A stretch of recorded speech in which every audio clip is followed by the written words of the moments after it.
5, 4, 3, 2, 1.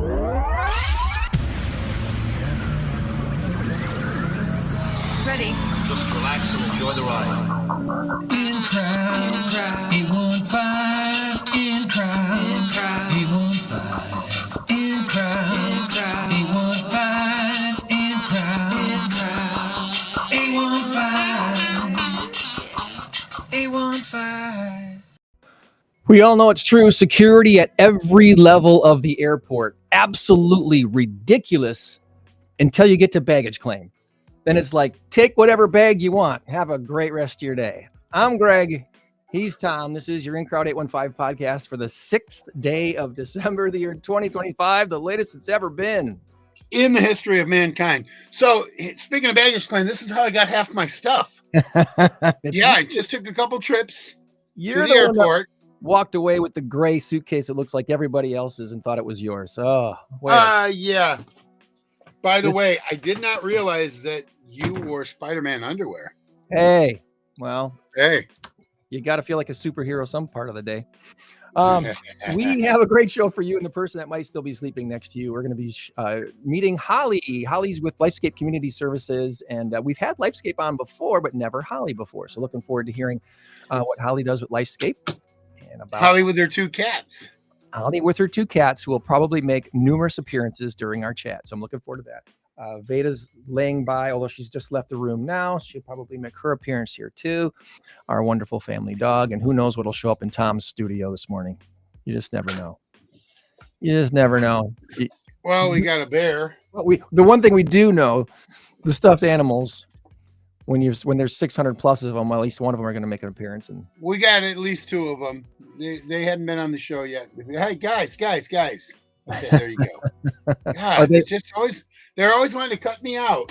Are they trash talking you, Dave, for the game? Are they really excited about the Bears-Packers game for tomorrow? Oh no, they're Packer fans. They're Packer Bears. Yeah, they're Packer Bears. Yeah. Awesome. We'll talk more about that. But first, we do need to take care of some business. So let's do this first.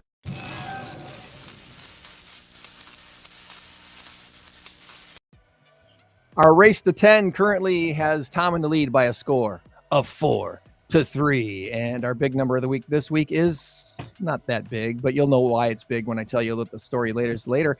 433 is the answer. Black Friday or bones? Just look at the bones. I sent you mine. You sent it already. We have up for grabs today a $25 Chilango's Authentic Mexican Cuisine gift card, courtesy of our friend, the Waterman. Thank you, Waterman.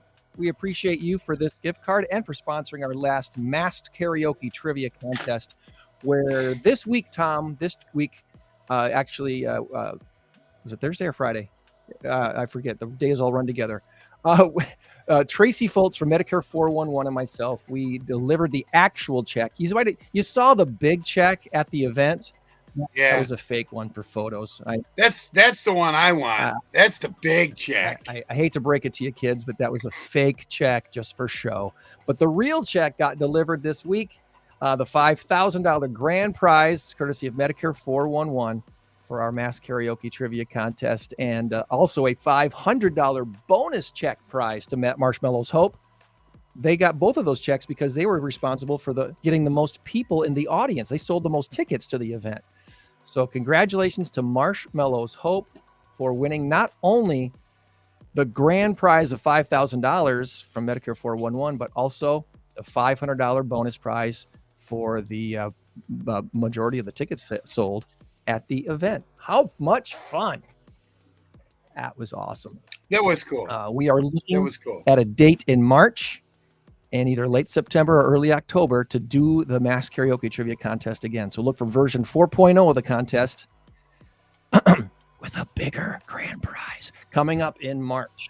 Very, very, very excited about that. You can't keep going too much bigger. Don't stop me now. All right. I'm having a good time. Let's get to our guest before she falls asleep. Her cats probably won't let her sleep. I bet her cats wake her up at 4 a.m. every morning. We're going to be chatting today with Holly. Do I have a big graphic for Holly?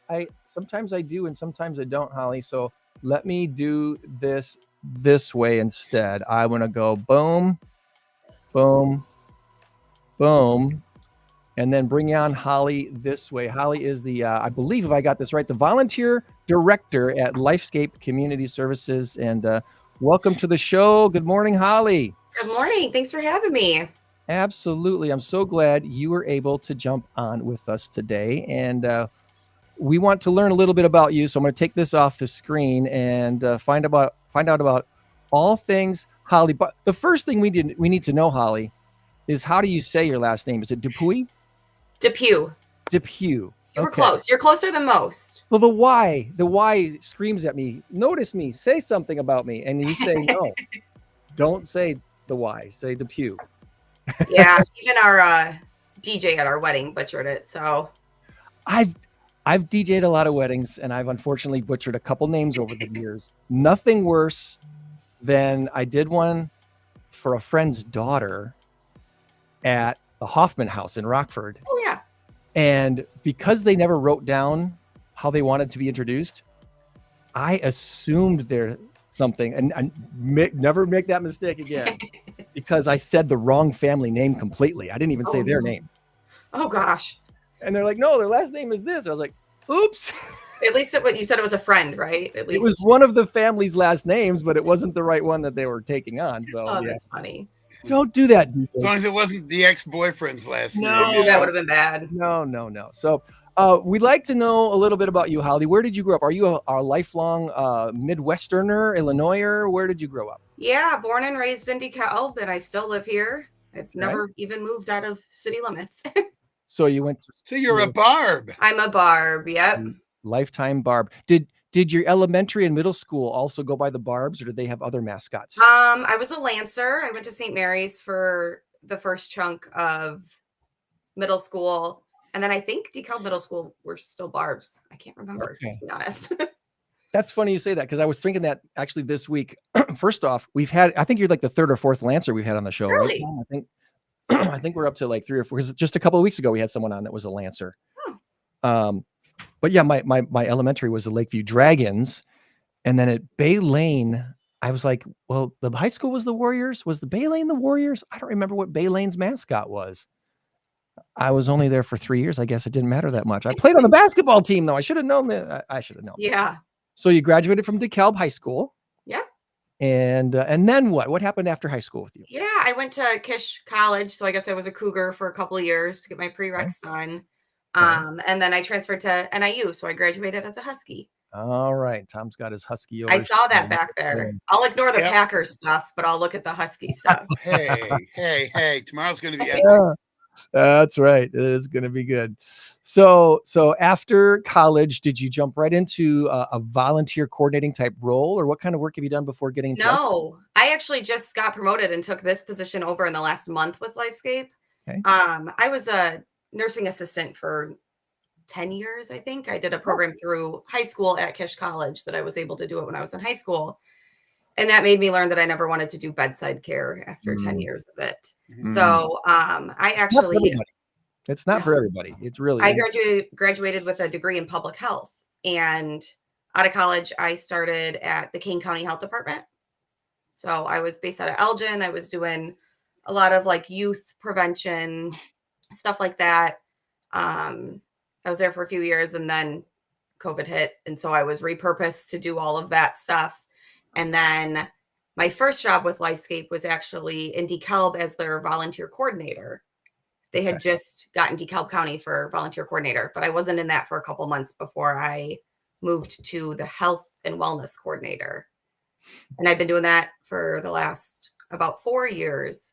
So I just traveled from county to county and did fitness classes with seniors at churches, senior centers, living facilities, stuff like that. And then just this last month, moved up again to the volunteer programs manager. So kind of a full circle. I think there's some people who don't realize just how wide a scope Lifescape has. It's like 10 or 11 or 12 counties, right? It's a lot of space. Yeah, we've expanded. I think we're at 11. We've expanded more in this last year. We now are in McHenry County doing Meals on Wheels out there. We've got an office in Lake County. And then, we've got all of the ones that we service over here in Northwestern Illinois too. little more population condensed in McHenry and Lake County compared to what you're doing out in Joe Davies or Stevenson Or or Kendall. Carroll, or yeah, absolutely. What a difference. Hey, so you, in your years of working with Lifescape, have probably traveled to a lot of these areas and places and seen a lot of Northern Illinoisers. Yes, I was probably one of the most ones traveling. Going to Galena to do our caregiver support class, and going to Carroll County, and the cats are fighting. Sorry. Yeah, I was always pretty much in a different county each day, which was nice. Nice to see variety and different people. And sometimes a 2.5-hour drive to Galena isn't the most fun, but when the weather's nice, it's not bad. Right. It's a fun drive in the spring or the fall, maybe not so much in the winter or even the depths sometimes, but yeah, that's something else. So of all the people that you've met over the years, I bet you could tell some really fun stories of interactions you've had with some clients and people that you've helped. And first off, are people that Lifescape serves, are they referred to as clients, or what is the term you use at Lifescape? Yeah, we use clients. Okay. Yep. I know some organizations use different terms to talk about who they're serving.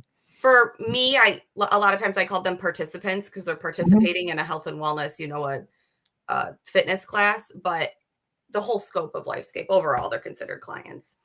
And is there a service or event or something that Lifescape does or provides that most people either wouldn't realize that you guys do? Is there something that's like, oh, I didn't realize you did that kind of comes up in conversation once in a while? I think sometimes some of the health and wellness classes, some of the more rural areas don't realize, or they don't realize it's free to them. It's free to the participant and it's free to the location. So all we have to do is try to promote it to get people there. So sometimes especially our caregiver class that we've really vamped up these last couple of years, caregivers aren't always looking for a class focused on them. They're more looking sometimes for information on the one they're caring for. Right. And so that's been a big one that people don't realize we have until they start taking it, and then they end up loving it. That's I think in the last, I don't know, you can tell me if I'm wrong, but it seems like in the last 3 or 4 or 5 years that there has been more of an emphasis on the caregivers realizing that our mental health only has so much capacity. We need to be taking care of those who are taking care of us too. Yep. And that's been a good change. Yeah. You really have to take care of the caregiver. I think so often people are so focused on getting their loved one to the next appointment or making sure that they're taking their meds and keeping everything in line that then their own health starts to slip and fall, or they just get burnt out. They're stressed. A lot of times when it's family caregiving, there's a lot more factors that go into that. And so just giving them the time that we meet each week is great. They get away for a little bit, but then also teaching them tips and tricks and resources, because sometimes it's hard to Google and find resources because you don't know what to click on, what to trust. So it's nice that we can have it all wrapped in one package for them. Having a good resource, which maybe this is a good time to actually bring up the website that you guys have, because you have a wonderful resource online, lifescapeservices.org, and we'll put that on the screen here, and we'll also put the link in the chat because we want people to be able to just one click go right to this resource and see all the stuff that you have going on here. So let's highlight some stuff. What would be a good place to go? Why is this not going? To activate chat, enable channels here. Oh, there's Restream does new stuff. Restream does new stuff. And I don't know. And they don't tell you. Well, I'm sure there's an email that says it's there. But I don't know why it's not doing what it normally does right now. Edit channels. I don't want to edit the channels. I just want to. This is different. So anyway, tell us a little bit about the website. What we can. Yeah. So the very first, drop down, it's services, and it'll pull down all of our different departments. So, we have our information, our senior, there you go, nutrition, adult day program, senior choice. I mean, the list goes on and on. So senior choice is a big one that individuals in Rockford use. It helps with assistance with applications, license plate sticker discount, LIHEAP, tax preparation discounts. They are a very busy department and they do so much for our clients, which is amazing. There's transportation services. We also have caregiver support. We have a caregiver advocate within Senior Choice that does virtual support groups for those that can't get out of the home, but still want to, be part of a support group. And then she also does in-person ones as well. All right, let me see. Nope, that's not it either. This is a new one, Restream. You're throwing me a curveball today, my friends. What's going on? Keep you on your toes. Yeah, this is usually the chat just happens automatically. So why this is going, I know I can get away around it by doing something else. I can do this and this and this and that. Look at that. There it is on the screen, just like I want it, just the way I want it, just a different way. Lifescapeservices.org. Okay. So, like I said, there's so many different services to check out on the website. Senior Choice. You got some,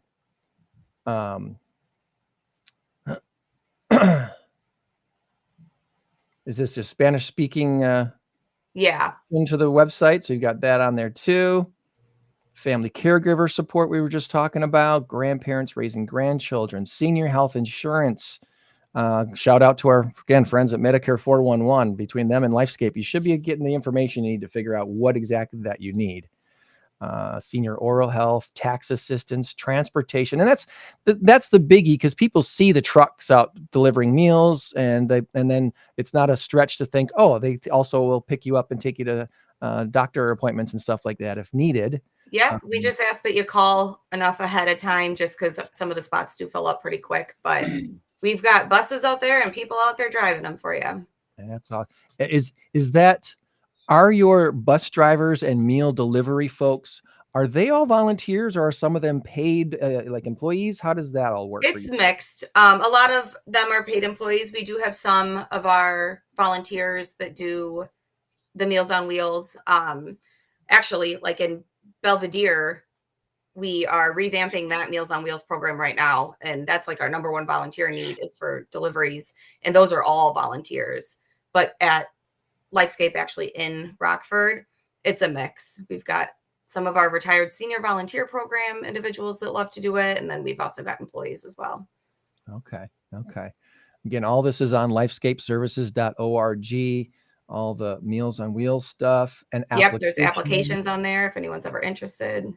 Find a congregate near you for if you want to have dinner at a dining site. Are those pretty much set daily, weekly? Do those change often? Or where are those locations normally? No, so a lot of the senior dining sites like Valley View, downtown Rockford, or close to downtown Rockford is one of them.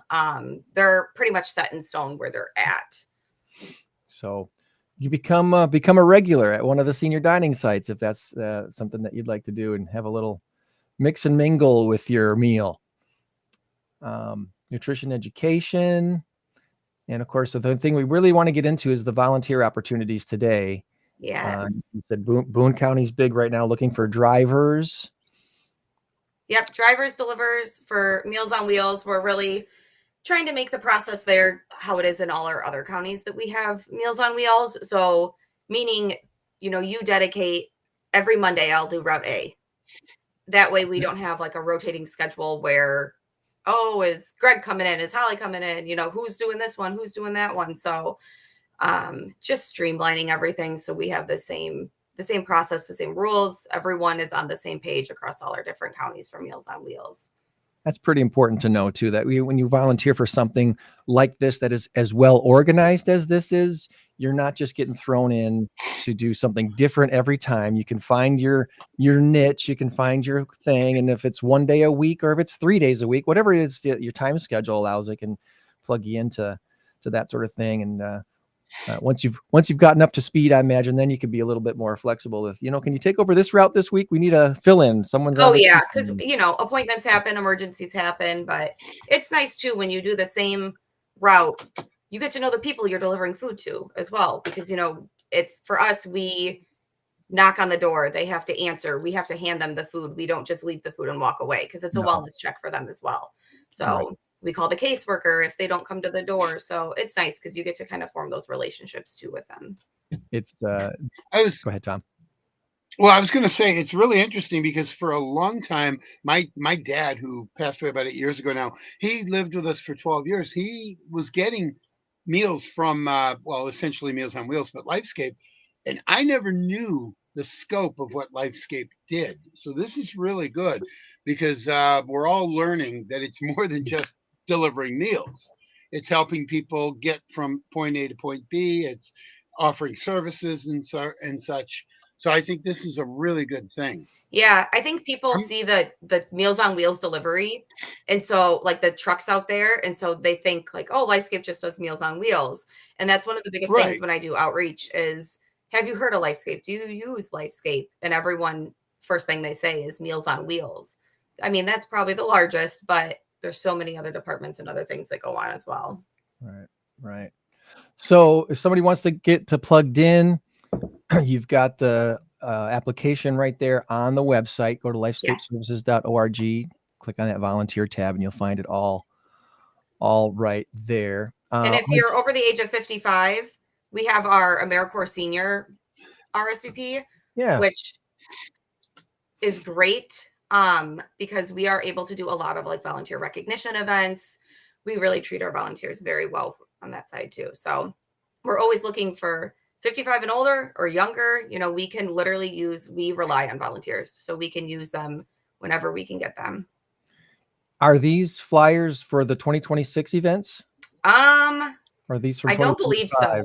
Okay. Because those look like they're last year's. I know she's trying to figure out, Carly is now the marketing and fund development. So she's working on revamping the website.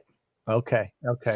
So there's new events will be coming. This is 2025. I do know early bird registration is already open though for the 4th of July race too. So she did tell me that. Is that in Rockford? Yep. So the 4th of July race with Lifescape, early registration should be up somewhere. Oh, you were just at it. If you go to events. Oh, there we go.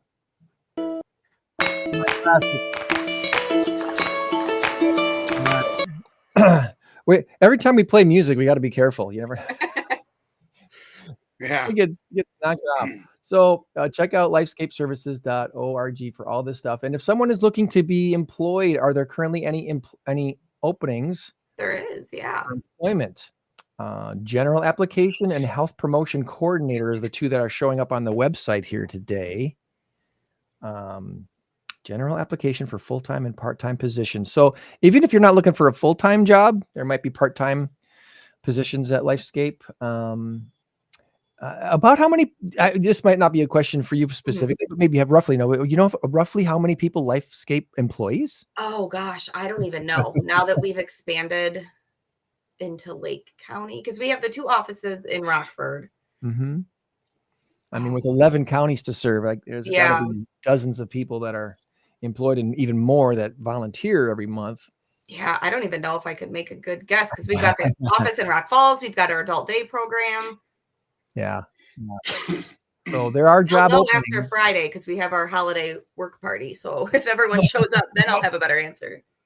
Well, I'm curious about something. Is Lifescape just like Northern Illinois, or is there California? Is there Lifescape Florida, Lifescape Texas? Nope, or is it just up here. Wow, that's interesting. Yeah. And how it's been built over the years. It's one of those things that you look at and you kind of wonder, isn't that like a franchise thing? Isn't that like a nationwide thing? Because it's so well run and so well done that you guys kind of assume it must be all around the country. So, and it's quite well known too. It gives the appeal to me that, oh yeah, no, this started in California in 1946 or whatever. But this is really incredible, and to know that it started here. Yeah. Did it literally start in Rockford or? Yep. Oh, wow. Nice. I'm getting an education today. I don't know about you, Greg. But... Well, this page right here, this page with the about section of the website, and you see the mission statement. It's like, okay, that's great. And then you scroll down. It's like, look at all the stuff that these people do. It's amazing. There's just so many areas where they're helping out our senior population around here. And then here's all your wonderful people that help make that all happen on the leadership team and the board of directors, and probably some names that on there that you've heard or seen before around the Northern Illinois area. So thanks to all these folks for our doing great work for our seniors in the 815 and beyond area here in Northern Illinois. For those that maybe cannot volunteer their time, but can maybe donate a few bucks, there's a donate tab on here. Is there, do you have like a end of year push for, is there a goal for donations for the year? Anything like that people can maybe latch onto as we wrap up 2025? Not that I know of. That would be Carly. She's the one that, is now going out there and trying to get donations and whatnot. I think we're just happy and lucky to have anything that anyone donates. We are a nonprofit, so we function on grants, a lot of funding. So anything, any little bit always helps. I think we're going to see an uptick in grant applications in 2026. I think that's a pretty easy one to guess on. I also believe we're going to see a large uptick in grant opportunities and possibilities. So keep your eyes and ears out there, especially those organizations that are maybe taking a little bit of a hit in the funding for the next year. Look to keep an eye out, and hopefully we can get some resources here on the podcast too to help people find these things that are out there for our local not-for-profits, so they can we all may need to back off a little bit on some of the services we offer. That's just the way of economy and life, but hopefully we don't have to. Hopefully we can at least strengthen the best parts of all of our local not-for-profits and keep them going and growing strong. But any little bit helps. So if you have felt blessed by Lifescape, maybe kick back a donation at the end of the year. And the information is right there on the screen. You can use PayPal. You can do a phone call. You can click on the screen and donate now through the website as well. So that's all on there. Anything else that we didn't ask you about this morning that you wanted to make sure we touched on before we get into some Tom trivia for the morning? I think just that caregiver class that I had talked about, we are going to be starting 3 of them in January in the Rockford area, like in Rockford. So, we're going to be doing one in the morning at Naya, one in the afternoon at Lifescape, and then another one in the evening at our adult day program. So we're just pushing for registrations for that. Trying to get the word out, trying to get those caregivers to know that those resources are available to them. Okay. And is that something that you would only put on the website, or do you have a Facebook presence as well? It's on the Facebook. Okay. So let's see. Usually.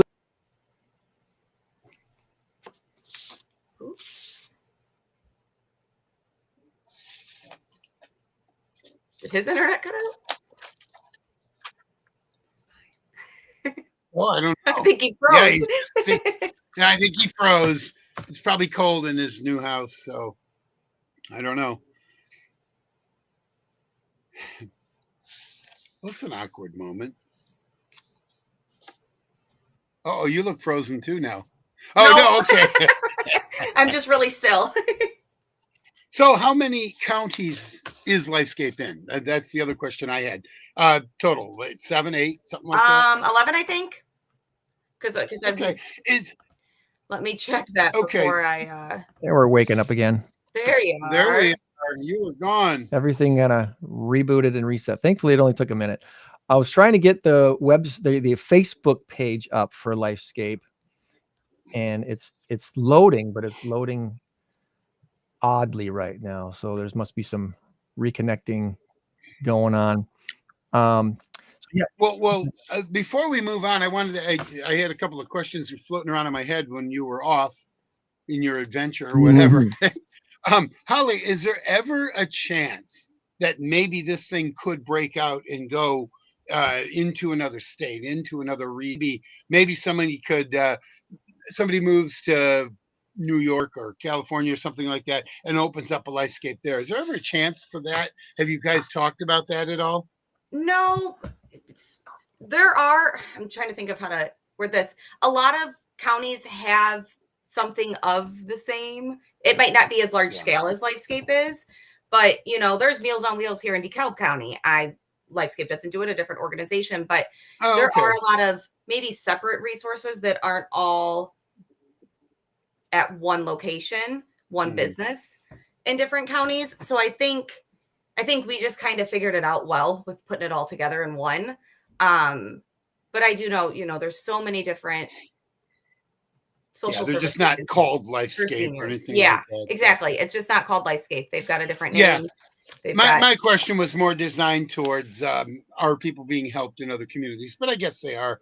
I mean, there's there's homes and shelters and whatever in every single town, in every single city, in every single state. So, oh yeah, just out of curiosity.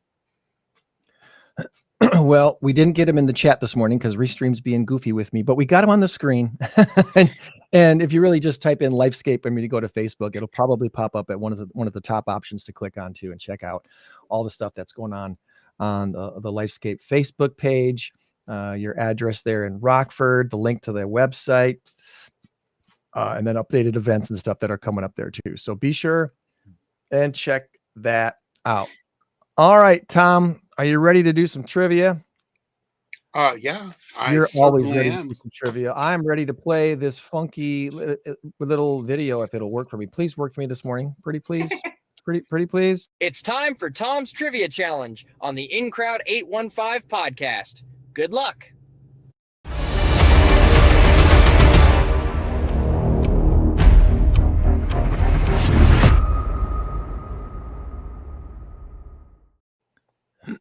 All right. I have my little Snoopy guy. He's out in the other room. I was going to bring him in and, put him on my shoulder or whatever.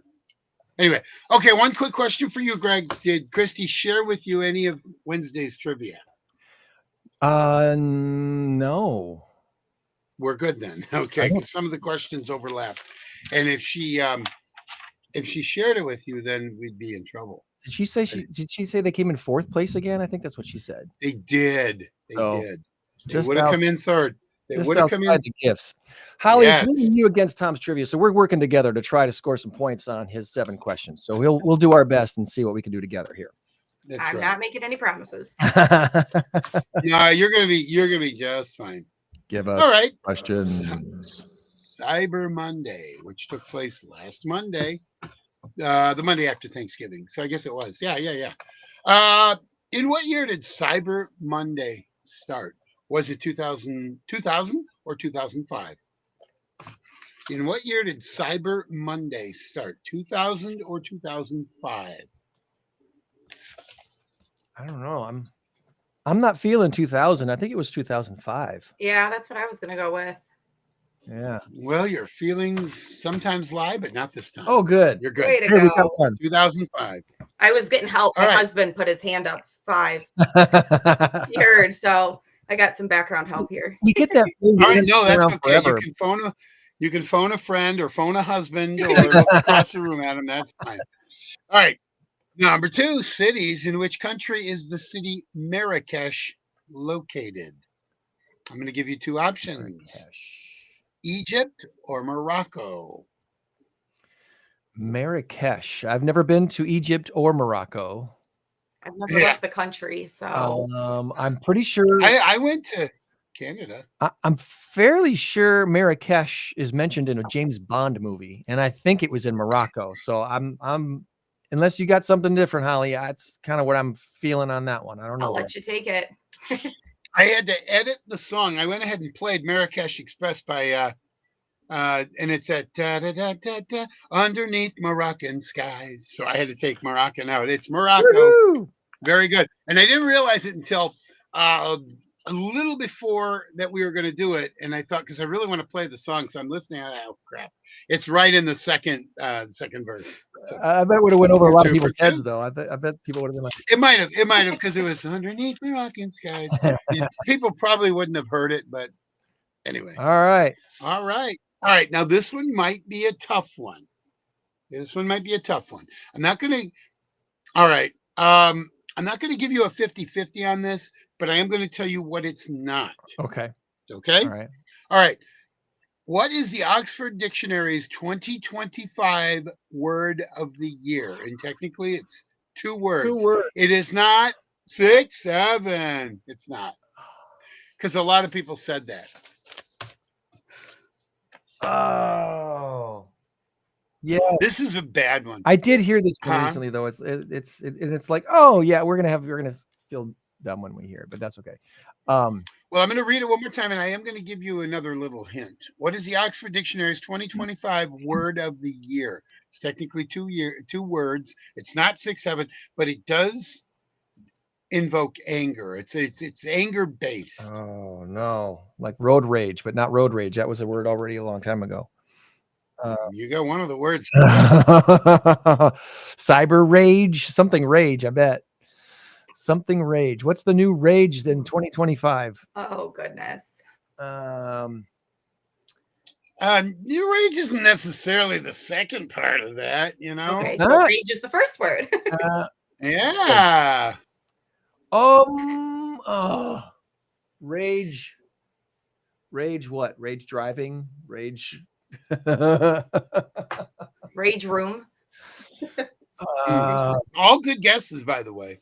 Well, I'm bailing on this one. I Think of an angry fisherman. Rage baiting. Rage baiting. Rage bait. Yes, Rage rage bait. bait. I can't really give you that one. I give you way too many hints. My husband said it too. Rage, I'm over here trying to listen to what he's saying. don't fall. Don't fall for the rage bait. When you're scrolling through Twitter and Facebook and you get those comments that come from the keyboard warriors, don't take the bait. Yeah. Unless you know that person personally and have met them face to face, they're just some faceless creep from who knows where. So leave it alone. Yeah. Have no life. They just sit on their computer all day long, 24/7, to anger people and hack accounts and whatever. And if it's someone that you know personally and you've met them face, and every once in a while, I'll get up and have lunch. And take then the you go back conversation to it. your Oh, wait. messages. All right. That's right. That's right. Okay. So, did you watch National Lampoon's Christmas Vacation? Not yet, but not this year. Well, okay, but you've seen it before. All right. Whose cigar sparked the fire that burned down Clark Griswold's Christmas tree in National Lampoon's Christmas Vacation? Say that again? Whose cigar sparked the fire that burned down Clark Griswold's Christmas tree in National Lampoon's Christmas Vacation? Was it Uncle Eddie? It wasn't Uncle Eddie. It was like a grandparent, wasn't it? Oh, yes, the grandpa. The old, yeah. Greg, you're on the right track here. I don't remember his name. Her dad? I do know they sang the national anthem once it happened. Doesn't she start singing the national anthem when the tree goes up? I don't. It's been such a long time since I've seen it. I'm going to have to see it again. I don't remember the grandpa's name. Uncle Louis. Uncle Louis. Uncle Louis. Uncle Louis. Okay. Yeah. I'm sorry, these are more difficult. The grandma or the aunt who makes the jello that puts the cat food in the jello. She starts singing, I think, the national anthem as the tree goes up in smoke, and it's funny. It's pretty darn funny. Cat food in the jello? She put cat food in the jello, and that's one of the kids. Do you think they were pecans or something? They're all eating it, and they're like, "Oh, this is actually good." Oh, look. And then the kid goes, "This is cat food." Funny. I can tell because I want to scratch. All right, here we go. All right. What is the name of the hairless English bulldog and French bulldog mix that was crowned the winner of the 2025 World's Ugliest Dog Contest? It is also the name of a flower. Petunia. Petunia is what I was going to say. Petunia is correct. All right. Nicely done. It was a French bulldog, right? I think it was the winner of the. I think it was a French bulldog. We have 2 left. They are 6 and 7. Oh, thank you. My grandkids are ruining me. They are right. I have 2 grandsons. They're 10 and 8. And hey, Grandpa, you know what my favorite number is? What is it? 6, 7. It's like, go away, kid. Go away. Make me a sandwich, kid. It's not All going right. away anytime soon, Tom. You know why?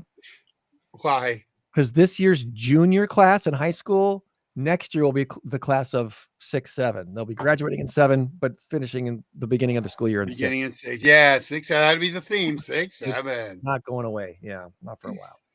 2026, 2027. All right, here we go. Here we go. Now, this here, think about this one. It should not be difficult. What cartoon character was used as the first Macy's Thanksgiving Day Parade balloon? Hint, it was a feline. Ooh. The first cat balloon at the Macy's Thanksgiving Day Parade. Garfield. Yeah. So Garfield is the No, first no, one no. that comes to No, mind. Garfield wasn't even created until like 1978 or Before something. Garfield, like in the age of Mickey Mouse, wasn't there like a Felix the cat or something like that? Kind of a There was, yeah. skinny looking. Yeah, there was. Yeah, it could Is that very what- well be. That's your final answer? Give us Felix, please. Make that your final answer and you're good. Yes, Felix Final the cat. answer. I emphasized, Garfield didn't even exist until mid to late 70s, 77, 78, something like that. So for that reason, because a lot of people said Garfield because it makes sense. It does. Garfield's Yeah. been a part of the parade for a long time. All right, final question. Holly, I'm sorry, it's a Packer question. Because a lot of times what we'll do is we'll do local trivia, which wouldn't necessarily help you anyway, or we'll do Packer trivia. Well, if you're not from Rockford, it's usually Rockford or Loves Park, and it's sometimes deep, like what year did such and such a factory open up? Oh, yeah. So, but you're getting a 50-50 on this one.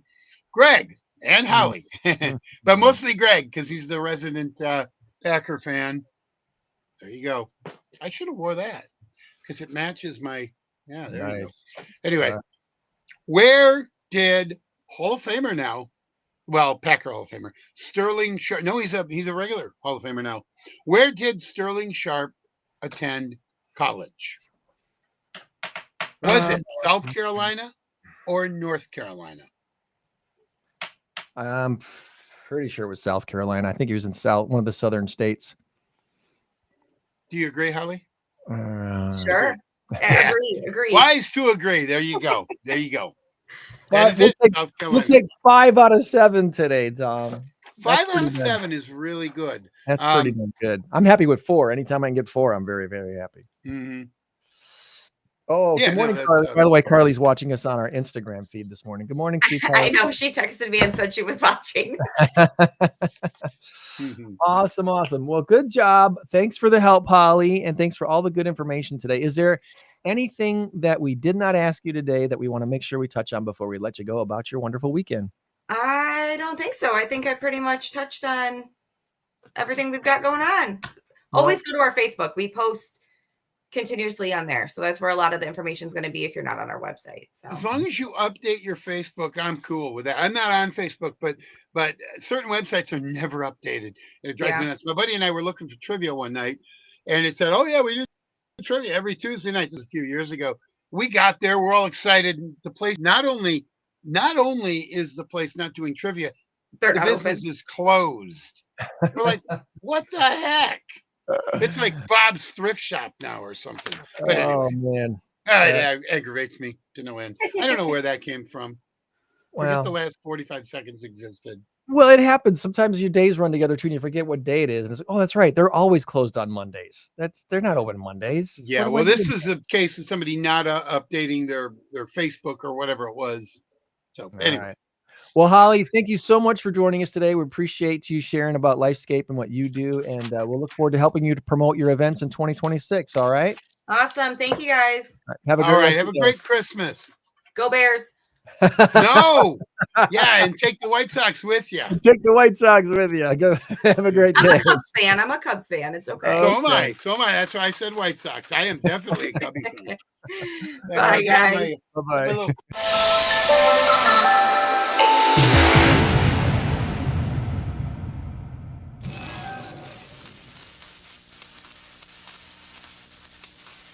All right, our race to 10 again has me 1 point behind Tom currently right now at a score of 4-3.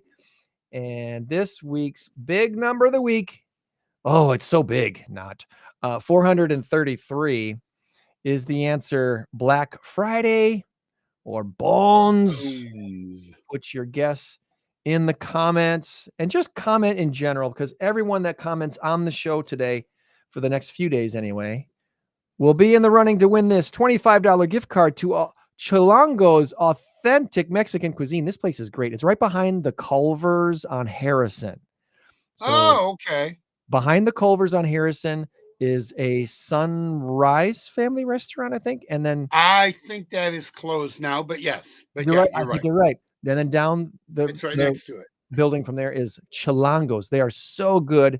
And thanks to our guy, Lucas, the Waterman, for providing this gift card for giveaway today on the In Crowd 815 podcast. So put your guess in there now. Tom's got me his guess right there. One last check of the Instagram feed. Oh, hi, Fiddle something, who just joined us now on the Instagram. Fiddlesticks? I know Fiddlesticks. You know what? I'm going to give them a shout out because they're on there. Fiddlehead Soy Candles. Oh, geez. Okay. All one word. Fiddlehead Soy Candles joined the feed on Instagram. Good morning. And Blue 815 too. Probably Annette. Good morning, Annette. Good to see you. So our big number of the week this week, 433. Tom gave me his answer, but I forgot to check the feed there. Okay. You gave me your guess. I got to change the score. We'll start with this question, this story right here. People traveled over Thanksgiving holiday weekend in record numbers this last weekend. Between Thanksgiving and Cyber Monday, according to the National Retail Federation, and I should say people shopped, not traveled, people shopped. 186.9 million people estimated went out and physically went shopping between Thanksgiving and Cyber Monday. I actually did go into a store on Cyber Monday. Or was it? No, it was Friday. It was Black Friday. I never go Black Friday shopping, and I wasn't out to do Black Friday shopping specifically, but I needed something. Thankfully, it was later in the day, but the stores were still pretty packed. 186.9 million. Well, I did the same thing, but my bank is in Walmart. So I actually went to Walmart, killing two birds with one stone. Wood Forest Bank in Walmart is where I bank, and it's a wonderful bank. So sorry, free commercial. Well, the shopping is up 3 million from last year's record. Black Friday, the most popular shopping day, 130.4 million shoppers. A record $11.8 billion was spent, according to this National Retail Federation. Cyber Monday, over 73, almost 74 million was spent. And Small Business Saturday, around 67 million spent over the Thanksgiving holiday shopping weekend. Tom's getting the points. Ooh, 433 nice. bones, Tom. Do you have a guess of what that might have to do with anything? Well, we've bought the game Operation about 17 times in our lifetime, and there's probably 433 or whatever bones laying around the house. Okay. I have No, no idea. the number of bones in the body is like 235 or 236. 206. 206. Okay. This is not always a good idea to be the best at something, because you can do something. Just because you can do something doesn't mean you should. Broken bones. A famed stuntman, Evil Knievel. Evel Knievel, whose real name was... Oh, crap. It's I believe he's a Jewish guy. I don't know. I don't remember. Robert Craig Knievel. His last name really is Knievel. It really is Knievel. Okay. He spelled evil, E-V-E-L. He wasn't evil. He was evil. Yeah. Evel Knievel holds the Guinness Book of World Records for the most broken bones in a lifetime. Yep. 433 broken bones. That's a deep one right there. I never would have come up with that. But yeah, I've heard that before. I didn't know the number, but I've heard that he holds the record for the most broken bones. He's obviously broken several bones more than once. And his son, Robbie Knievel, took up the mantle, and he's been doing stunts too, but I don't think he's anywhere near the hundreds of bones that his father. Well, let's hope not. Does that mean you're good at your craft, or you really suck? I mean, geez. What was more epic, the attempted jump over the Grand Canyon or the motorcycle over the fountains in Vegas?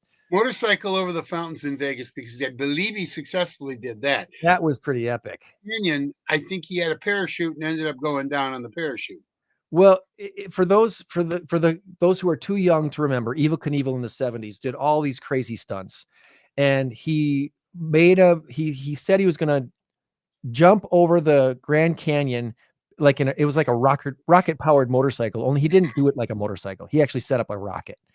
Yeah. And what happened was he hit the ignition on this rocket. And unfortunately, it also triggered the parachute like almost simultaneously.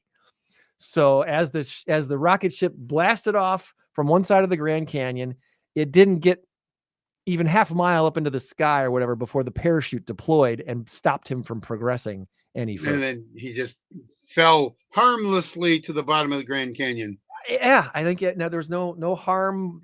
I guess you could call it a foul, but mechanical difficulty. And it was so much hype because back in the 70s, middle to late 70s, Wide World of Sports covered him. Well, you had 3 channels back then. ABC's Wide World of Sports, man. Saturdays mornings was great with cartoons and then Wide World of Sports. Thrill of victory and the agony of defeat. I still remember the skier coming off the thing, flailing skis and arms and all that. And the agony of defeat. I used to live for that. I don't know why. Right? I'm not some sadist. It's not like I wanted to see somebody hurt, but to me, it was like that's a signature moment in my life on Saturday mornings. I watched it Jim McKay was the announcer. Yeah, did a lot of Olympic stuff and a lot of big game things. Jim McKay back in the day. He was great. And then Howard Cosell did it too. I believe he's the one that did the announcing for Evel Knievel, doing most of his. I think he did. Yeah. All right, buddy. Tried to jump the Snake River too. The Snake River, and that's one I think he actually did try to do on a motorcycle, and it didn't make it. Parachute got deployed on that one too, if I remember right. Yeah. All right. Well, that's wrapping up the main portion of our show today, but we do want to talk a little bit about the Green and Gold. Green Bay Packers, the frozen tundra. If you are like me and you, Tom, and I are fairly similar in our radio listening habits and such, you're hearing what I'm hearing. And that is that most of the pundits, even the ones on the score, are picking the Packers to win this game.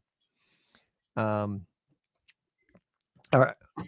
Get that. You know what? All right. You're doing it, so I'm going to do it too. I got it. Yeah, and unfortunately, I did not hear exactly what you said about most of the pundits. Oh, there we go. There we go. You're hearing the same thing I'm hearing, probably, that even a lot of the talking heads on the score are picking the Packers to win this game this week. And I don't think I've heard any one of them other than a couple of the homers. Yeah. They're most of the pundits I'm hearing are picking the Packers to win at Lambeau and the Bears to win at Soldier Field. And both of these games got flexed. They did. Did they? Today's game was originally scheduled. Sunday's game was originally scheduled for noon. I did not know that. Okay. All right. So 3:25. Yeah. I honestly think now I'm going to make some Bear fans mad. You know that I don't ever want to pick on Bear fans because you guys are the number 1 seed right now in the NFC. You have a team to cheer for this year. Congratulations. You do. You have a team to cheer for this year. So I'm not picking on Bear fans. I'm not picking on the Bears, but I am stating simple facts. The Packers, on paper, have a better team. They have a better team. Let's face it. They have a higher completion percentage. You get Caleb Williams out and around. Where he makes his money is running those 18-yard, 22-yard first downs where he slides or goes out of bounds. That won't happen against the Packers because most teams can't run outside because Quay Walker, who will be back, Edgerrin Cooper, they are too fast. It's for the same reason that Green Bay leads the NFL this is defensively, in 10-yard and 20-yard. How do I state this.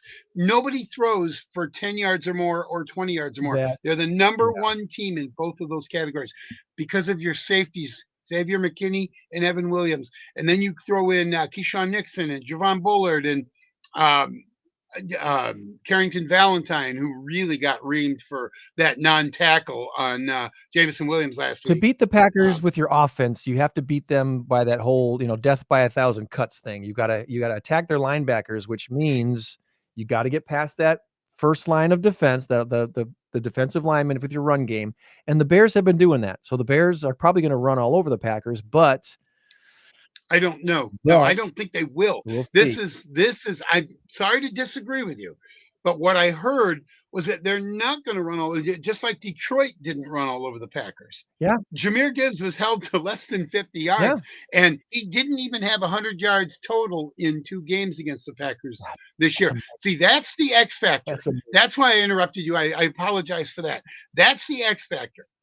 They the Packers grade out, and I don't remember all the numbers, and it's not necessary anyway because I can give you a lot of numbers, and you're like, there's no way you're going to be able to check them. The Packers grade out as a top 5 defense against the run this year because of the fact. Now you had Devontae White, but he was also injured for about 4 or 5 weeks there for a stretch. So with Kobe Wooden there, with Nazir Stackhouse, with who's the other one? I'm talking about the fill-ins for Devontae Wyatt. Nazir Stackhouse. Well, Carl Brooks. Carl Brooks. There's one other one. He came from Georgia as well.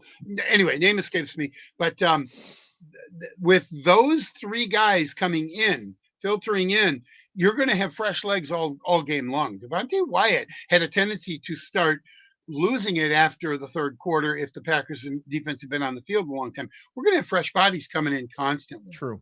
Who is it? It's the other rookie they got this year. I don't know why his name is escaping me, but anyway, and then Micah Parsons is all over the place. They're going to put him over the middle. They're going to put him over the and Chicago's rookie guard. I don't remember his name. He is not going to be able to handle Micah Parsons, so they're going to probably double and maybe even triple team him, which means Quay Walker. Edgerrin Cooper can come free on a blitz. I mean, these are best case scenarios for Green Bay. I really do believe that the Bears will not combined get 100 yards rushing. I think they lulled themselves into a false sense of security last And week. that's a fair prediction because the Packers have been that good. I mean, other than the Carolina Panthers running back that just destroyed them. Yeah. Well, they've made adjustments since then, and we also didn't have Devontae Wyatt back at that point. So yeah, it's going to be really interesting to see. The Bears have such a great running team this year that if they can get past, if they can get to the linebacker level of the Packers, then the safety's got to start cheating up to take care of that. And once that happens, that could open up the deep ball. And Caleb Williams got a great arm. So this might be a game Bears fans see them throw deep a little bit more if the falls that way. The running game gets established, the safeties start cheating up. I don't know who the speed guy is on the Bears for the wide receiver core, but Roma Dunze's out. He's out. So you've got DJ Moore would be the guy. Luther Burden's pretty good, but Zacchaeus is fast. But I don't see him. He's more of a possession receiver. He's more of one of like a scat back where he would get the ball coming out of the backfield on a pass and then get some yak yards after catch. And I don't see that happening a lot either. The Packers defense swarms to the football. They are fast and they are physical. And I think this is where this game's going to be won or lost. Never mind the offense. The Packers offense will score against a Bears defense that is, I want to say they're like 16th or 18th against the run. That's not good for the Bears. That's not good.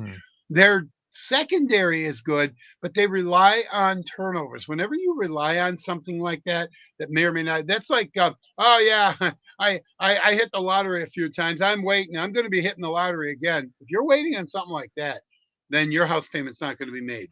because those are chance things. If you can rely on something that is actually proven, it's actually on paper, like you're the best tackling defense in the league. Okay, that's something you can rely on. But you can't rely on, well, we're going to rely on an interception here and there. No, Jordan Love's thrown 19 touchdown passes and only 3 interceptions. One of those 3 was a tipped ball from his own guy out of his hands. So realistically, only 2 bad balls. But that's not true because he's thrown a couple of balls that should have been picked. So it does even out. Jordan Love isn't the greatest quarterback in the game, but he's up there. He's good. He's and probably he's he's a top 5. Yes, he's a top 5 quarterback, and he's unflappable. Yeah. And that is his greatest asset, better than his arm. But some of those balls that he throws are pinpoint accuracy. Oh my God, the guy is accurate. He's accurate like, dare I say, Aaron Rodgers. He's made a few mistakes as far as intending to throw the ball away and not quite throwing it away enough. But he's learning from those mistakes. He's making them fewer and fewer times. And here's the other thing about the Packers that's got to make the Bears fans just sick. Even if Jordan Love either has a really bad day or gets injured, we have probably one of the best backups in all of the NFL. He's so good.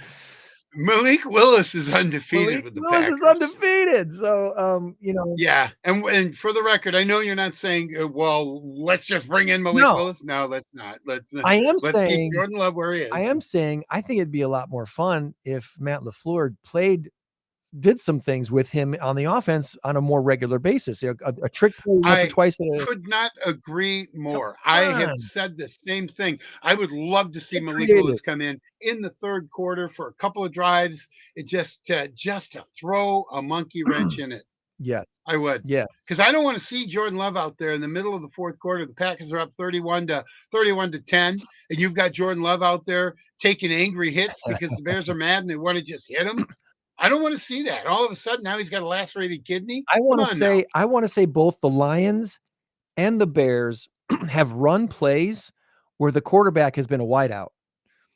Mm-hmm. It's like, what is Jared Goff doing wide out on the left side what is he doing out there? He's a decoy. Or no, actually, they did throw him the ball. There was one time when they're throwing him the ball.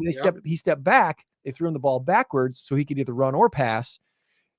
And then all bets are off. It just throws the defense into a mess, especially when you're in the red zone. So come on, LaFleur, get a little tricky, get a little gimmicky once. Defense honest, keep them on their toes. So I want to see some kind of mix it up plays. I want to see some counter trays, they call them. I want to see some just some flea flicker. I just want to see some different things. The last game we played against Detroit, we didn't have that many penalties, not a lot of costly penalties. We won the game. We swept Detroit. And if nothing else, doesn't that speak volumes for your team? We swept Detroit. Detroit will not win that division. It's either going to be Chicago or Green Bay. And tomorrow is going to go a long way to determining who's going to win that division. I believe if Chicago wins tomorrow, they probably win the division, only because tomorrow will prove to me that Chicago really is for real. Right now, I'm not saying they're not for real. I'm not saying they're not a good team and they're not capable and worthy of winning that division, going deep into the playoffs. I'm not saying that at all, because I believe that's possible. But what I'm saying is I don't think they've been tested enough yet. Philly was not a test for the Bears. It just simply wasn't. No, Philly is functional. They are an emotionally damaged team. Nick Sirianni, there's a reason why you win the Super Bowl and they're still calling for your job. They're calling for his job again this year. It is so weird. And they were calling for his job a couple of years ago after he made the Super Bowl and lost to Kansas City. And then last year they won the Super Bowl beating Kansas City. He's an emotional guy. He does emotional things, and he's over there arguing with fans and all that. I mean, come on. Yeah. Good for longevity in any sport, let alone the NFL. So no. So I'm not. So the Bears winning these games. You look at how they've won the games.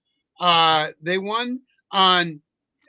This is what I heard yesterday, and this makes a lot of sense. When they beat the Vikings went ahead with the 19-17 or whatever it was. and Chicago gets the ball on the goal line or on the 5-yard line. A 52-yard run back. You could read KOC's lips, Kevin O'Connell. You could read his lips. Threw out a word.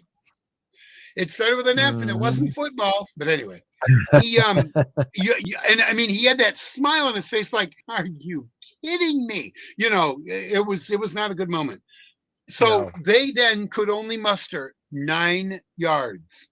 They didn't even get a first down, and they ended up kicking about a 45 or 48-yard field goal. My numbers are off on that. I don't remember where it was, but it wasn't a 22-yard chip shot. We know that.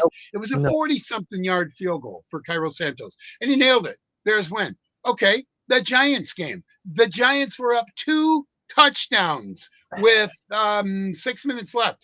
Jackson Dart gets obliterated, and Russell Wilson, of all people, comes in. They gave up the lead. The Bears scored because Russell Wilson couldn't move the ball. The Bears got the ball back, and they scored a touchdown. That happened again. The Bears got the ball back, and they scored a touchdown. So, anyway. Russell Wilson's done. Oh, yeah, he's done. And then there were a couple of other games. There were 3 or 4 other games where they actually had no business winning. Even that Philly game, that ball that got stripped by the Bear guy, I don't remember his name. Name escapes me. Got stripped by him. He's yanking and yanking and yanking on that. Something's not right with the rule. First of all, the tush push. Once he's done, once he's stopped, whistle should have been blown. Was it Tyreek Stevenson? No, I don't think it was. But anyway, he's literally yanking on that ball, and he finally gets it free. And now they call it a fumble. Well, you live by the sword, you die by the sword. That's what the tush push brings. You're exposed because everybody's in front of you. You're the last one, and somebody's pushing you. But if you're off to the side and he grabs that ball out, you can grab a ball out of anybody's grip if you keep pulling and pulling and pulling. Eventually, you're going to wear him down. That's how that fumble occurred. Philly was going into pull the game within 3 points, I believe. I think it was like 21-10 or something like that. Or whatever it was, I don't remember, but it doesn't matter. That's my whole point on that. So the Philly game, but the Philly game, they did look good. They simply beat Philly. So I forget I said that because it really doesn't matter. They really did earn that victory. But if you go back to, I think it was the Raiders game, and then the Washington game, and again, you live by the sword, you die by the sword. Last year, you lost the Washington game because of that tipped ball into the end zone. Noah Gray catches it, the tight end, and the Bears lose. This year it was kind of the opposite. I don't remember how it ended, but they won that game that they probably shouldn't have. So that was against, it's going to be a great game Sunday. It's the 3:25 kickoff game because it did get flexed from the noon original schedule start. And then in 2 weeks, they will be the Sunday night football game yes, they will. At Soldier Field. So probably both going to be cold games. So you got to kind of factor in the weather a little bit. I don't know. I haven't heard it or not if there's going to be snow flying tomorrow night, or tomorrow afternoon. But that's always a possibility in Green Bay in December. So we'll see. Okay. So if that's the case, then look at 2 factors, the running game and the passing game. Who wins in the running game and the passing game if it's a snowy, blizzardy day? Take away the passing game. So you don't have Caleb Williams running all over the place, on a rollout, on a run option, whatever. That's going to be out of the playbook. They'll get some dinks and dunks, no problem. Green Bay, the same thing. They'll get some dinks and dunks. I believe my money's on Jordan Love over Caleb Williams. It is anyway, because I think he's a better quarterback in a snowstorm. But the snowstorm will negate most of the passes, and you'll go back to the run. If you've got the run game, my money is on Green Bay because you got Josh Jacobs and you've got Emmanuel Wilson, Webster. You got Webster. Hey, that little guy just squirts in and out. Emmanuel Wilson. You've got Chris Brooks, and they just signed somebody else. I don't. The name escapes me, but Green Bay's running game far better than Chicago's running game. You haven't heard much about Chicago's running game until last week. Well, they're looking pretty darn good. So, no, they are. They are. But they beat a banged up Philadelphia team, a team in disarray as far as I'm concerned, and the holes are just wide open. That won't happen. That won't happen in the Bear game, in the Bear Packer game. That won't happen. The Packers' run defense is very, very good. It's a top 10. It's a top 10 run defense and a top 5 overall defense. So I if there's blizzardy conditions in Green Bay, what is your prediction? I'll give you mine first. Do you want mine first? I'm so Mine is. the NFL has just it's been so tough to make predictions this season. It has been. Because I would have if I would have put a bet on the Dallas Detroit game Thursday night, I would have taken the under on points and I would have lost. They went way over. The over under on points was like 53.5. And it was what was it? 70. 40 something. Yeah, they got it 44-30 or something like that. So but that was indoors. This is outside. So I'm still thinking it's going to be a lower scoring game. I think the defenses are going to show up and it's probably going to be something like a total, historic Bears Packers rivalry game where it's 19-17 or something silly like that. I'm giving the Bears 2 field goals and a touchdown. Touchdown will probably be early first half, maybe even early third quarter, something like that. So they're not going to go for 2. No, there's your 16. Okay. That'd be 16 because they wouldn't go for 2. 2 field goals and a touchdown. And then Green Bay, I think, is going to score 26 points. I think they're going to score a couple of touchdowns in the first half. It's probably going to be 14-6 at the half. Green Bay scores another touchdown and then a couple of field goals. 27, 26, 27. I don't know. Maybe they just get a lot of field goals. Maybe I should go to 27-13. Maybe I should. Because I really do believe Green Bay is going to score a couple of touchdowns, 3 touchdowns and a couple of field goals. So I'm going to give them 27. I'll amend it. 27-13 is what I think. Okay. And that's double digits. Right. It's 2 touchdowns. I just think Green Bay has a better mindset. Ben Johnson's a good coach. He's a great coach. Well, you can't call him a great coach. He's 13 games in, 12 games in. Coach. That? He's becoming a great head coach, and I think he's going to be. I think he's one of the best. I think any team would be absolutely lucky to have him. He's probably not going anywhere for a few years because he's got a mission. He's got a mission that he couldn't fulfill with Detroit. Got darn close. So close. Well, yeah. And if him and Caleb Williams are truly on the same page and he can coach him up to that point, his ceiling's really, really high. So I think they're going to go places. They might just win the NFC North yet this year. They might win the NFC. They could, and they could win it next year, and they could win it for 4 or 5 more years. But I will say this. I'm beginning to think, and this sounds like it's a hot take, but it's not. I've thought about this. It appears to me that Caleb Williams might be a tad overrated. He's thrown balls 5 yards over his receiver's head when his receiver's right there waiting for the ball with nobody for 5 yards, and he's throwing them over his head. I think he's a tad bit overrated. You know who doesn't do that? Jordan Love. He rarely overthrows. Jordan rarely just drop the ball. That's the problem. Yeah. Yeah, he's had a couple of fumbles. Dropping too much. So. Oh, yeah. His receivers. Well, here's the other thing. When you adjust his passer rating, when you adjust it to account for balls just thrown out of the end zone, out of the back of the end zone, sidelines, whatever, or dropped balls. Packers led the league in drop balls last year. You take away, I think they had 17 drop balls. You take away half of those. Take away 9 of those, or even 8 of those. And some of those become touchdowns. Some of those become first downs. Some of those, drive extenders. Green Bay doesn't end up 11-6.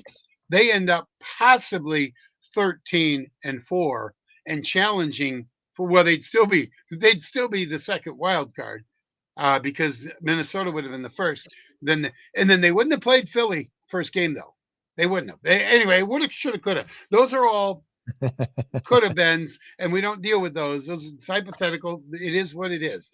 But this year they've cleaned up 19-13. All right. I'm going to go with 19-13. I'm going to say Green Bay misses an extra point and also misses at least one field goal. Otherwise, this would be 23. So I'm going 1913 Green Bay. That's going to be my. All I'm right. All right. Hold on. As long as you're doing that, gonna- 27, and I hope I'm wrong. I hope it's more 13. scoring than that, and it's more of a fun of game than that. But that's. Well, I only want more scoring if it's on the Packers side. Mhm. What is that? You got it? 27-13. That way you can make that. You can make if it comes out, you can make that the. Let's do this. Whoever nails the score, gets a point on our thing. How's that sound? There we go. There we go. Come on, 27-13. 27 has some serious symmetry this year. Yes, it does. Yes, it does. But we've had 8 wins. I think 6 of them have been 27 points. I know 3 of them have. I'm not sure about that many, but I know 3 of them have. I'm getting a. By the way, I Maybe wanted 5. to let you know. Remember when we had our new friend Susan on from the Special Olympics earlier this year? Yes. She's going to be in Rockford this week, actually, on December 11th at Rock Church. They're playing basketball at Rock Church in their gymnasium there, and she's going to be in 2 games at 5:30 and 6:30. So if you want to cheer on some Special Olympians at Rock Church on the 11th, which I believe is Thursday night. Let me double check. Yeah, Thursday night, December 11th at Rock Church. They've got at least two games, at least 2. There might be a lot more, but the games she's going to be in are on Thursday night at 5:30 and 6:30 at Rock Church. So best of luck to Susan and her teammates. Yes. All right. So any final thoughts before we, I want you to stay on camera after the show today. Okay. I want to check something if we can. Okay. Sounds good. Got that. And thanks again. Also, of course, to Holly DePuy for joining us from Lifescape Community Services, the volunteer director there. Want to give a quick shout out to Justin Will. There's 2 things I do want to do before we wrap up today, Tom. 2 things I want to do before we wrap up today. Where did this go? There it goes. Let's switch the screen. Our new buddy, Justin Willems from JW Innovative Coaching. He's one of our sponsors for our Mass Karaoke Trivia Contest. He wrote one of the most amazing things for us on LinkedIn. I think I might have shared the link with you. But in case you didn't see it, you need to see this. And there it is right here. All right, I'm going to put this on the screen. Okay, this is some self-promotion, but not self-promotion because Justin wrote it. I didn't write this. This is on LinkedIn, and I was totally unsolicited. And this was for Giving Tuesday. Justin said, "This year I want to shine a light on someone who's doing meaningful work right here in our community. If you're in the 815, you probably already know Greg Saunders, driving force behind In Crowd 815, a networking group built on community, connection, and supporting the local not-for-profits that serve our region every day. No membership fees, no restrictions, no exclusivity, just an open door for anyone who wants to grow and give back." Totally hit the nail on the head, Tom. That is very nice. That is very nice. You went on to write a bunch more things, but thank you for that, Justin. And I did remind him, and though I put a comment on this post, just remind them that In Crowd 815 is not a not-for-profit. Okay, we support not-for-profits. That's our main focus, obviously. But In Crowd 815 itself is not a not-for-profit. So before even thinking about donating to us, donate to your other favorite not-for-profit, please. Whatever is a legitimate not-for-profit. If you want to help us, we will gladly accept the help. We have a Patreon. In fact, up in the corner of the screen, there's a QR code, and I often leave that up there during most of the show. And you can support us through Patreon with that. A few bucks a month really helpful to help us pay for our stream and other things that we do here within Crowd 815. So if you want to do that, thank you so much for doing that. But it's not tax deductible. We are not a not-for-profit. So you're not getting a tax break from that. So you'll always hear me say, please support your closest to your heart local not-for-profit first before doing anything for us. And then the other thing I wanted to share today too is what I shared at the beginning of the at the beginning of the show today. You might have saw it if you were paying attention, but if you didn't, I'm going to play it again. And this is as much for Tom as it is for those watching today, as a little bit of an encouragement. Spotify for Creators did their Wrapped for our show this year. 2025 was quite a year for the In Crowd 815 podcast. A little proof that hard work pays off. Total audience is up 100% from last year. 100% more audience from last year. Total new audience, 999% increase in new audience from last year. And our total followers are up 62% from last year as well. It's been a great year for the podcast. Yeah, it has. Increase in total listening time. The actual time spent listening to our show is up 72%. And then we get into some other fun stuff here. This year, one episode rose above the rest. You might remember us talking to the guy from the State Line Golf Association, the Disc Golf Association. That show is played 198% more than the average episode was played of all of our Spotify uploads. So that was pretty cool to see. And shout out to Josh Garcia and his folks there at the SDGA, because they all probably must have tuned in to check it out. Yeah. There's more. Wait, there's more. Let's talk video. Spoiler alert, your fans couldn't look away. Your show is in the top 20% of videos on Spotify and was watched 86% more this year than last year. Big year for the show. This doesn't really matter, but 7 countries reached. That's fun to look at, but it doesn't really matter. The United States is really the only thing that matters here in the 815. But apparently we got in Lithuania and the Philippines, Tom. Yeah. In Costa Rica. I want to visit Costa Rica. So, hey, top fans.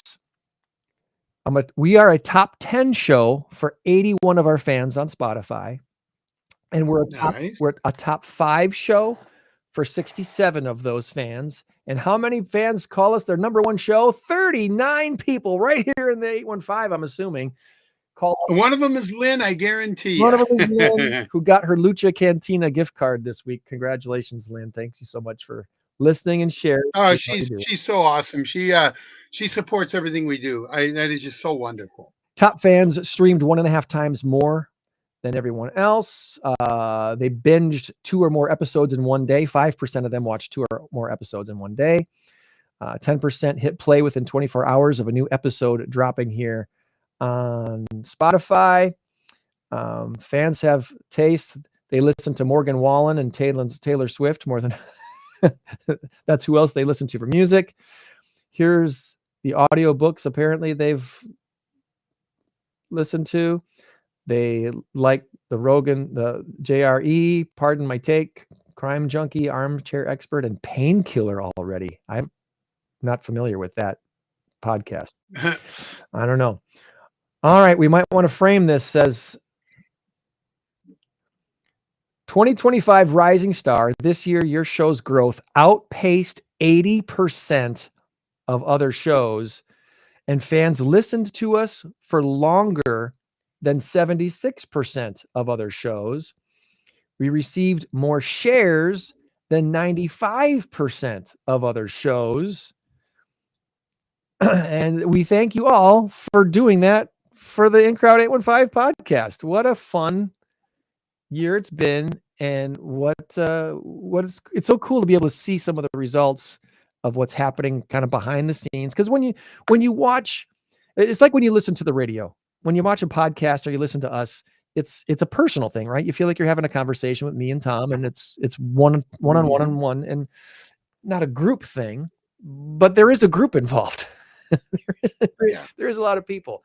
And if you're one of them, we thank you for the likes and the shares and the 5-star reviews and all that stuff. It really does. Well, it's almost like the 6 degrees of separation. You could do the 6 degrees of 815 and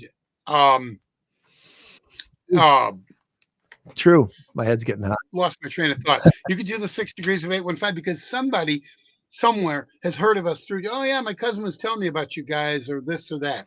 So someone, somewhere, somehow, someone knows. It's catching on, and a lot of that is it's all because of the people that are listening and sharing and liking and all that stuff. So one more quick shout out before we go today, and that would be to Pauline Zukowski, WLM Associates Painting, who hosted our Christmas party this last Thursday night at the Ross Pearson VFW. Thanks to the Ross Pearson VFW for hosting that as well.